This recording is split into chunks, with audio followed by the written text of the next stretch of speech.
Good morning, Teachers on Fire. How are you doing on this Saturday morning? Thank you so much for joining me as I review some of the top posts on X from around the world from this past week.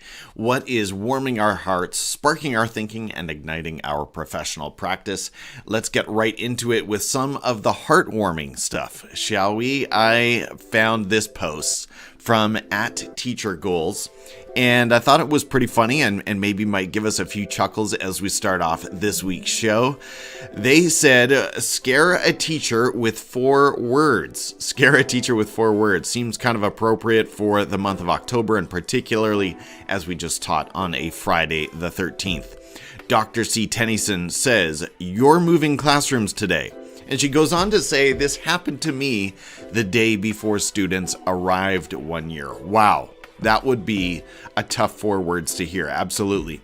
Tanya Gonzalez says, "Substitute teacher never came." That is indeed scary. I live that all the time. No, pardon me. What I do live, I should clarify, is substitute teacher not available. That would be my 4 words. Peter Embleton says, "We are balancing classes." Sherry Burnett says, "No money for you." Lori Manville says, "Wi-Fi down all day." Christy Everhart, "There is no internet." So yes, Wi-Fi can change teaching plans in a hurry.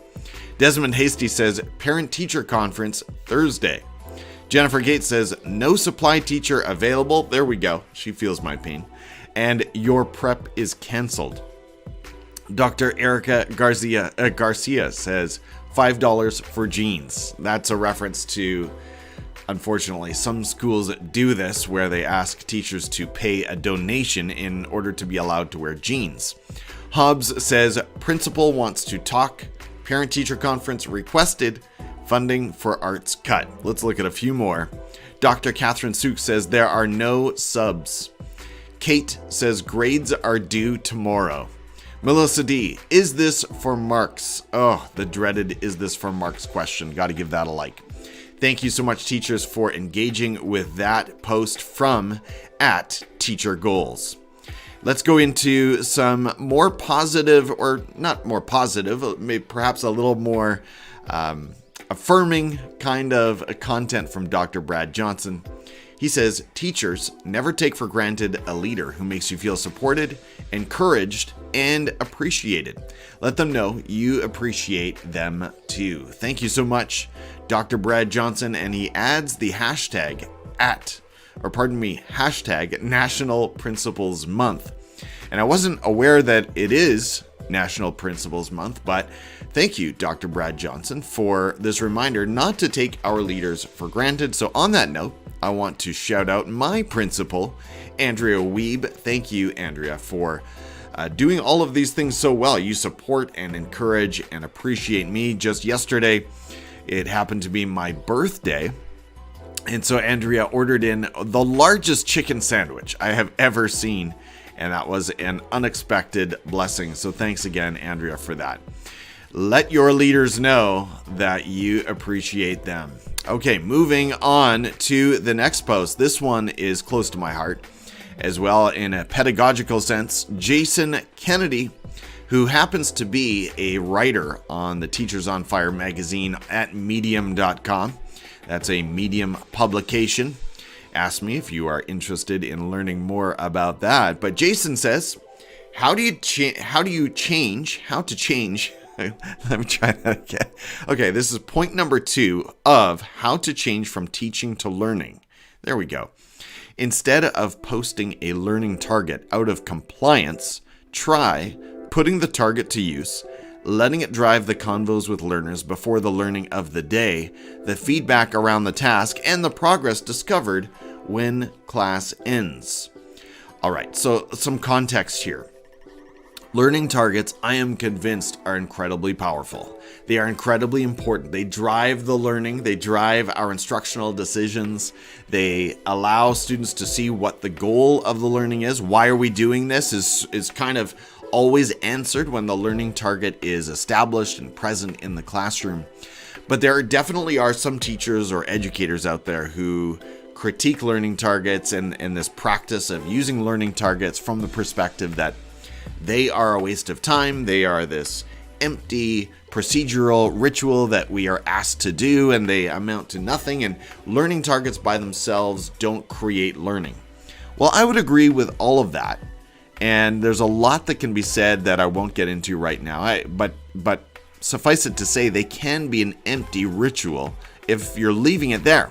But here's where Jason comes in and says, listen, how do you change from teaching to learning? How do you make this more powerful? Instead of posting a learning target out of compliance, put that target to use. Are you talking about it? Are you using the words from the curricular standard in your teaching, in your instruction, in your conversations with students? Is that all happening? So thank you, Jason Kennedy, for this great reminder. I can't, why have I not retweeted that post or reposted that post? There we go. Thank you again, Jason, for that. Okay, Natalie Vardabasso at Nata Basso. You can follow her there on X. She says, building an empowerment ecosystem. Sorry, let me try that again. I am familiar with her use of ecosystem often, so I sort of anticipated there. Let's try that again. Building an empowering assessment system begins with crafting compelling learning goals. We cannot recruit student investment without them.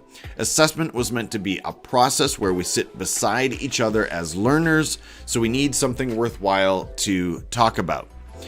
I see this on the micro and on the macro. So on the micro scale in the classroom, she's talking about compelling learning goals, right? Compelling learning goals.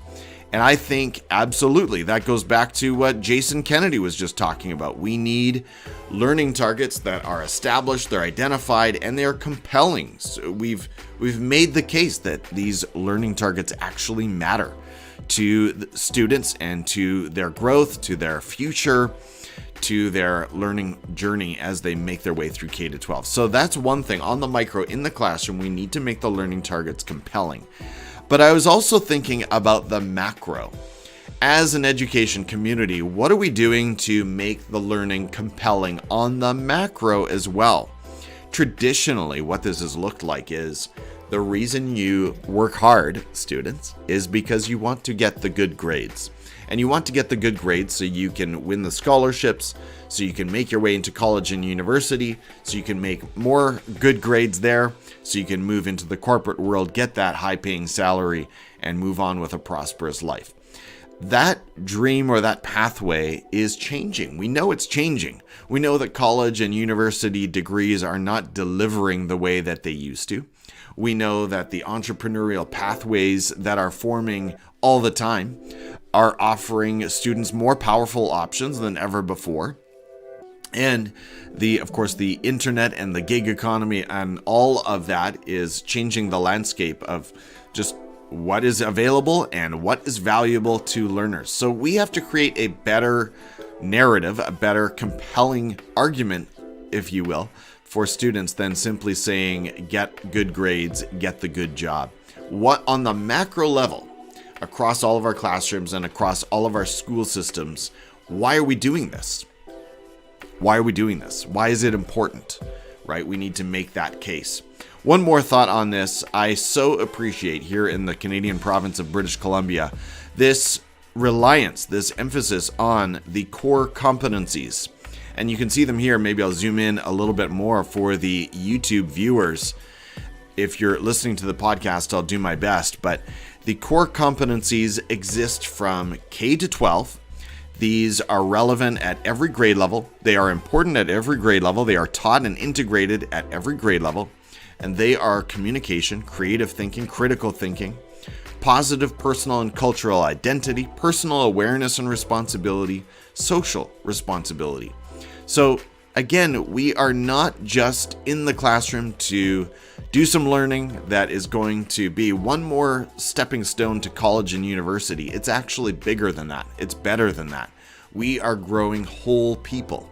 And we need to make sure, I think most teachers are aware of that and sort of have that vision, but we need to make sure we are sharing that with our learners as well so that they understand the vision as well. Natalie, I probably took that way, way further than you ever intended it, but there we go. That's my take. Moving on to TCEA. they shared a graphic that I thought was pretty cool. And this is particularly relevant in the area of literacy, but we all teach literacy, right? Even the science teacher teaches literacy. The social studies teacher teaches literacy. So you've heard that before. These are all going to be helpful when it comes to supporting our English learners. 8 ways to scaffold writing. And part of the reason I love this graphic, I suppose, are the cute little illustrations that go with each one. I'll just read through the list quickly. Number 1, sentence frames. 2, sentence stems. 3, mentor texts. 4, interactive word walls. I've got an interactive word wall on my fridge right now that was tastefully rearranged recently. Okay, let's keep going. Number 5, model writing. Number 6, quick writes. Number 7, language experience. And number 8, mentor sentences. This was posted by TCEA, but it was originally created by @Valentina ESL. So want to make sure that she gets credit for that. Valentina, such a great graphic. So many good reminders there. Thank you for sharing that. And TCEA as well. Thank you for reposting. Moving into a heartwarming and also powerful, I'm going to say a powerful community post from Eleana Aguilar, who is one of the top instructional coach voices in the field today, and I'm proud to say former guest of the Teachers on Fire podcast. She says the magic isn't in the words. Oh, by the way, and you can find her on X @BrightMorningTM. She says the magic isn't in the words, it is in your presence. The words themselves aren't particularly powerful, and they can even feel empty, but they can be transformative if delivered with full presence, attention, and care. So she says the coaching question that feels like a hug is, tell me more. Very, very simple.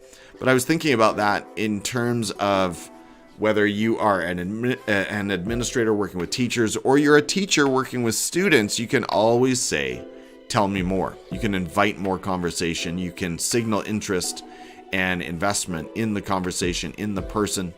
And I think it's a powerful reminder. So thank you, Eleana, for this. Very, very helpful. Moving to Alice Keeler, who is, as you know, one of the foremost Google experts you will find on X. She says, remember, engagement isn't synonymous with fun. It's about stretching students' cognitive abilities and rewarding their efforts. Challenge is key. Challenge is the key. Thank you so much, Alice, for that. And I probably sold her short by saying she's describing her as a Google expert. She's also a math instructional expert as well.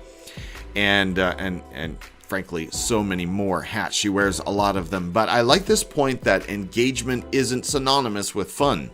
A lot of times we conflate or reduce engagement to smiles and laughter and kids having the time of their lives in the classroom. All of those experiences are wonderful and helpful for learning. But I think it's important to remember that engagement comes from challenge as well. We need to build in appropriate challenge. Sometimes the word rigor gets misapplied, but are students being challenged?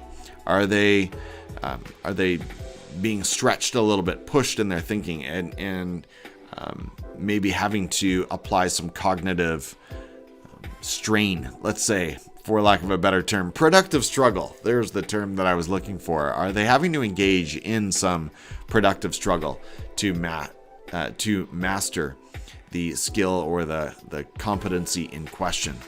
Last post that I'm going to share today comes from Ashley Aoki, who happens to be a fellow educator here in British Columbia. You can find her on X @Miss Ashley Aoki. And she says, my students' learner profiles will look something like this. I've read almost everyone, a small window into their lives, a beautiful keepsake that reflects who they are at this moment in time. And she shares, for the podcast listeners, I'll do my best to describe it, but it's a graphic or a poster with a selfie in the center and then a number of squiggly arrows pointing out around sort of picture it like a clock. And so we've got arrows pointing out from all directions at her face. Now, the part of the reason I'm interested in this activity is I do something similar with 5th graders in Canva. And it's an activity called the Learning Map, and it comes from something I saw during my Master's in Educational Leadership Studies at the Vancouver Island University. But in the version that I tend to use is much more visual, has many more images. This one is much more text-based. So really the only image on the poster, or images I suppose, are Ashley's face and feathers in the corners. The rest of it is all text-based. But I thought one of the pros, obviously, is just the fact that kids can do so much more writing and listing here. And so I'll read out the headings that she has around her poster. Again, activities I enjoy when I'm with family, I'm interested in or good at, my hopes or dreams are, the easiest way for me to show what I know is, that's a good learning stem. One thing I would like to get better at this year is activities I enjoy when I'm alone, favorite books, things I like to do with friends, words that describe Miss Aoki. So just great modeling for students, an interesting poster for all of us, and something I would like to try with my intermediate learners at some point. Thank you for that. And I had to, of course, follow up with Ashley and say, hey, what did you make this on? Was it on Canva or Adobe Express or something else? And her answer was on Canva. So Canva, that's another win for you. And thank you, Ashley, for sharing that post and continuing to inspire our fellow BC educators each week on X. Well, thank you for joining me again on the replay or on the podcast, Teachers on Fire. I so appreciate your support. I hope that you found content this week that warmed your heart, sparked your thinking, and ignited your practice. And I wish you all the best as you go into the weekend. I hope it's a restful and refreshing time. During these challenging times in education, make sure you're sharing an encouraging message to lift up a colleague and keep your own fire for learning burning bright. Take care, and I'll see you next week.